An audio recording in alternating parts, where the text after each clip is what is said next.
When the Andor Season 2 trailer ended with a shot of Cassian looking like a model for Prada, I knew we were in for something special. Very in the sky. Season 2 builds on the foundations established in Season 1's costume design and takes them to new heights. We visit Mon Mothma's home planet of Chandrila, where tensions rise on the eve of her daughter's wedding. And we follow Cyril Karn to Ghorman, literally the fashion planet, on a covert Imperial mission that will challenge the very core of his identity.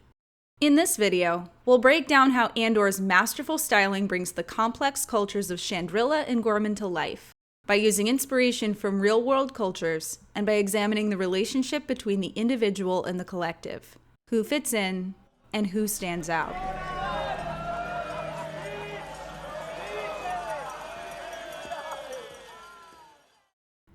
Juxtaposed to the sterile, colorless city of Coruscant, Mon Mothma's home planet of Chandrila is invitingly warm, with a true autumn color palette that suits her red hair and ivory skin. We're in her world, experiencing the wedding from her point of view. There's a beautiful cohesiveness among the guests. Nearly every attendee at the wedding is dressed in Mon's signature color palette, copper reds and tans, ivory, and warm blue, except for Luthen Rail. We'll come back to him later. In collaboration with production designer Luke Hull, costume designer Michael Wilkinson took a decidedly Japan meets Scandinavia, or Japandi approach to styling Leeta's traditional Chandrilan wedding. The visual aesthetic evokes a blend of Japanese minimalism and the nature-infused architecture of Scandinavia, characterized by warm colors, clean lines, and a sense of calm and serenity. Chandrila's Japandi style has clear visual links to the first Star Wars films. Commenters on our last video rightfully pointed out the influence of Japanese history and culture in the costumes worn throughout Star Wars. George Lucas cites Japanese cinema, particularly films by Akira Kurosawa, such as Seven Samurai and The Hidden Fortress, as inspirations when creating the original trilogy. The core design worn by many Star Wars characters shares similarities with the Japanese kimono. For example, Obi-Wan Kenobi wears white robes crossed at the front, covered by a hooded outer robe, and cinched at the waist with a fabric belt. His wardrobe looks like a men's winter kimono, and fun fact, the belted fabric at the waist is actually called an obi. The flowing fabric of robes and hooded overcoats worn by the Chandrilan elite are in clear conversation with the many Japanese-inspired costumes throughout Star Wars. Mon's husband Perrin wears his hair in a high bun, which emulates a Ronin topknot or chonmage. Groom-to-be Stekken wears a headdress tied with woven silk cord, similar to the braided haorihimo ties used to fasten a men's kimono jacket in the front. These little details help connect the stories told in Andor to the visual language of Star Wars that we're all familiar with. In Season 2, Episode 3, Harvest, Mon prepares to give her daughter away at the altar. The mother of the bride is dressed in a stunning copper gown with a deep V neckline, with flowing copper fabric draping from her shoulders. Gold jewelry accents her warm undertones, with a gold belt centered at the waist. Cool-toned Leeta emerges in a beautifully beaded sheath gown with a crossed halter neckline. Her veil cascades from head to toe, made from a sheer, pleated fabric that evokes the purity and innocence of angel wings or the Virgin Mary. She's adorned with silver jewelry and a belt that mirrors her mother's. Are you nervous? Of course I'm nervous. Mon tells Leeta that her mother was drunk at her wedding, and that she never understood why until this moment. She's desperate to give her daughter what her mother never gave her, a way out of her arranged marriage. You do not have to go through with this. I wish you were drunk. In that moment, Mon truly realizes the weight of what she's sacrificing for the rebellion, the opportunity for her daughter to live a life she couldn't. Leeta mirrors her mother because she's becoming her. Leeta's wedding style is directly linked to one of Star Wars' greatest heroines, Princess Leia. Both are canonically around the same age at this point in the timeline, and both are daughters of senators tied to the early stage rebellion. At the end of A New Hope, Leia can be seen in a similar white gown and silver belt. Leeta serves as a dramatic foil to Princess Leia. Where Leia rebels along with her stepfather, Leeta adopts the conservative traditions of Chandrila. Leeta, Mon, and Leia are intrinsically linked. with both Mon and Leia influencing Wilkinson's design of Lita's wedding dress. As the newlyweds are celebrated at the wedding reception, Luthen looms over Mon like a dark shadow. Dressed in his signature dark purple and navy, he stands out from the other guests. He weaves through the crowd like a specter, reminding Mon of the brutal reality of her situation. Her childhood friend has become a liability and must be taken care of. Mon Mothma, accustomed to hiding in plain sight, must nevertheless play the role of a proud mother of the bride. The wedding ends with Mon fully reckoning with the consequences of her choices. Her allegiance to Luthen's ruthless mission leaves a trail of unintended casualties. All she can do now is party her troubles away.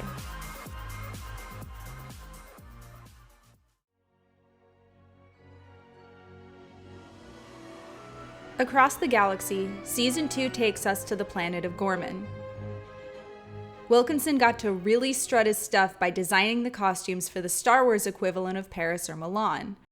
The attention to detail in the design of Ghorman is immaculate, from costume designs reminiscent of World War II-era Europe to the interior of a cafe that looks like it belongs on the Champs-Élysées. Designs worn by the citizens of Ghorman take inspiration from French wartime fashions in the 1940s. Linking Ghorman to World War II-era France was more than a stylistic choice. It was an intentional one. Rationing imposed by the Germans during this period of occupation caused a scarcity of fabrics and materials. Many took to designing their clothes with an all-purpose utilitarianism in mind. Matching suits, skirts, and trousers were made with whatever fabric was available. The French resistance began using fashion to taunt the occupying Germans. Although hats were banned, they rose in popularity as a symbol to keep heads held high. The Empire begins its occupation of Ghorman with a secret plan to strip the planet of its deep substrate foliated calcite to power the Death Star. They'll use propaganda, political pressure, and eventually brutal force to achieve this goal. Local insurgencies mobilize as the Ghorman Front to resist the Empire's presence, identifying a certain someone within the Empire with the potential to become an ally. Following his mission to capture Cassian Andor, Cyril Karn takes a position on Ghorman with the Bureau of Standards while secretly reporting back to his girlfriend, ISB supervisor Dedra Meero.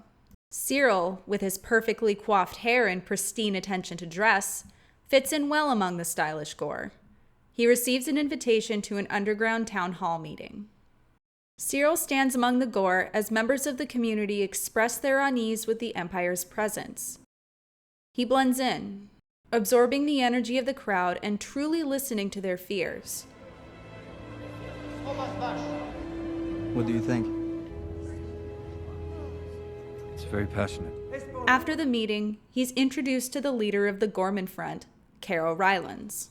I saw you from the stage. I stand out that much. No, that's what's interesting. Even as he prepares to spy on and sabotage the Ghor, we get a sense that Cyril truly empathizes with their plight. He finds himself caught between two worlds: the Imperial Order he's dedicated his life to, and the people whose planet they're trying to ravage. Who is Cyril Karn, and where does he truly belong? Maybe we can do some good together. Donash Badorinex.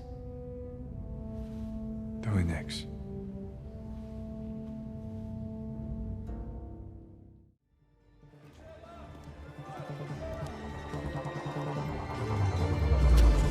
In Season 2, Episode 5, I Have Friends Everywhere, Luthen sends Cassian on a mission to Ghorman, disguised as an assistant fashion designer from Coruscant named Varian Sky.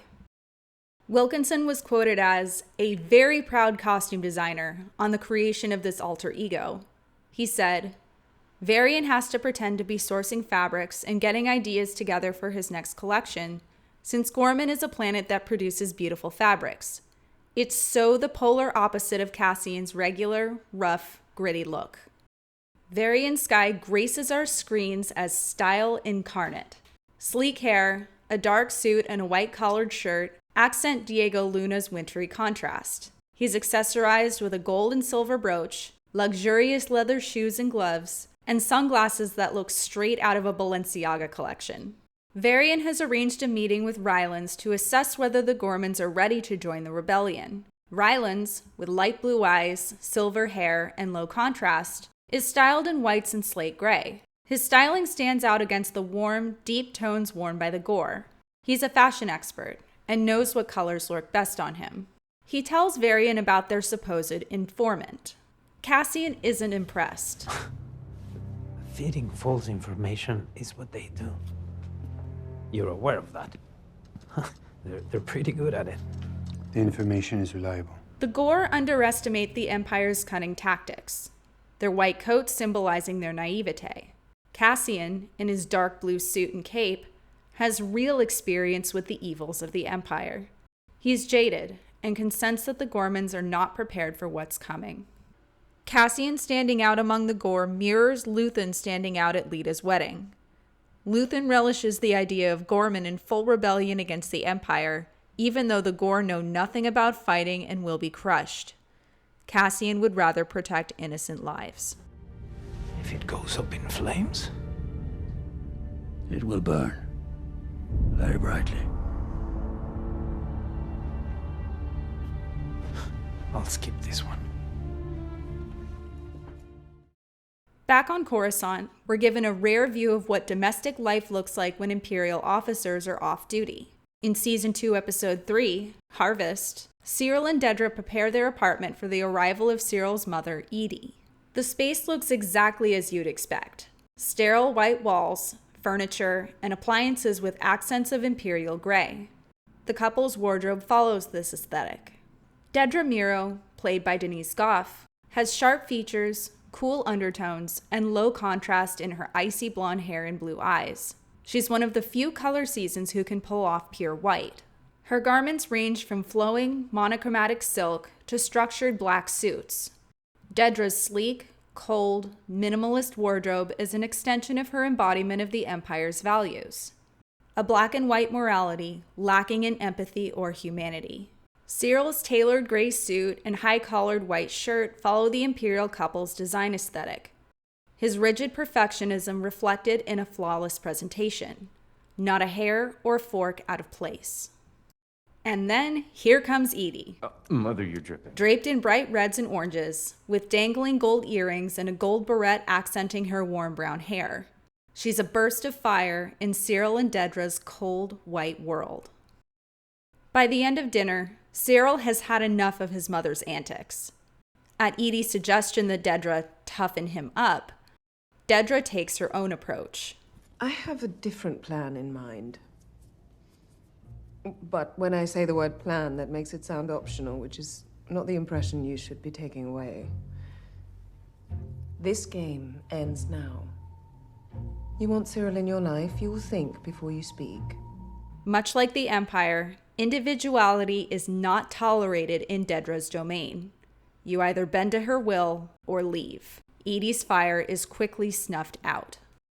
In Season 2, Episode 5, I Have Friends Everywhere, Cyril's Ground sheet. makes a return as he reports on the Ghorman front directly to Major Partagaz. They're inexperienced, but very eager.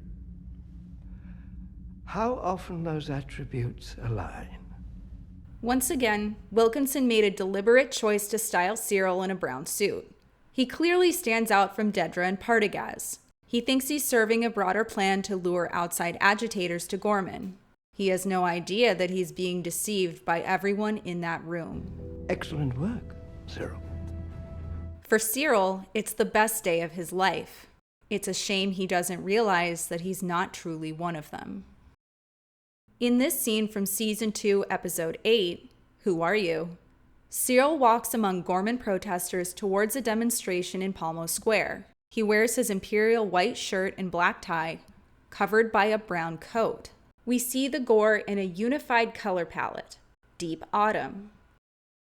Brown, tan, navy blue, aubergine, burnt orange, emerald, olive green, and stone gray. A color season marked by saturation, intensity, warmth, and earthiness. The colors of nature, of life itself. Characters like Dylan, Enza, and Lazine layer textures like knit turtlenecks, leather jackets, and wool coats, all hallmarks of deep autumn fashion. The Ghor stand together to fight for their history, culture, and fellow man. The Empire, without a shred of humanity, has meticulously planned their demise. As Cyril wades through the crowd, blending in among the gore, Rylance confronts him with the truth of the Empire's occupation: to drill, baby, drill. Everything he stood for comes crashing down. It's a rumor. Are you mad? That I'd believe that? That it's worth saying? What kind of a being are you? He fights his way through the crowd to confront Dedra, his brown coat now marking him as an individual in the cold, black and white Imperial-occupied annex, something his mother always warned him against. Cyril was never in on the plan. His mission to capture Cassian was used to manipulate him. He was never anything more than an expendable pawn, just like the Gore he's unknowingly led to slaughter. Who is Cyril Karn? A man who follows orders, or a man who does what's right? He stands frozen among the Gore until his vendetta overpowers him and ultimately brings his demise. Who are you?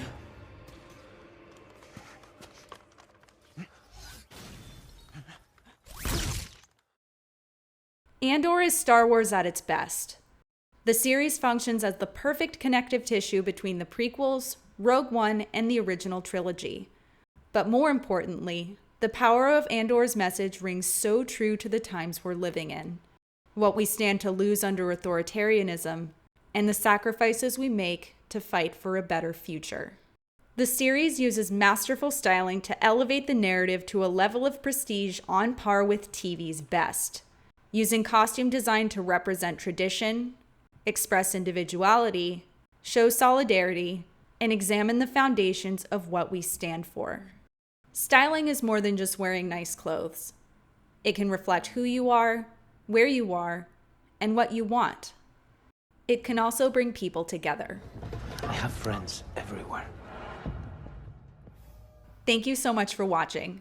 If you enjoyed this video, please remember to like and subscribe. More videos are coming soon, so stay tuned. Calcite. Synthetic calcite. Calcite alternatives. Calcite substitutes.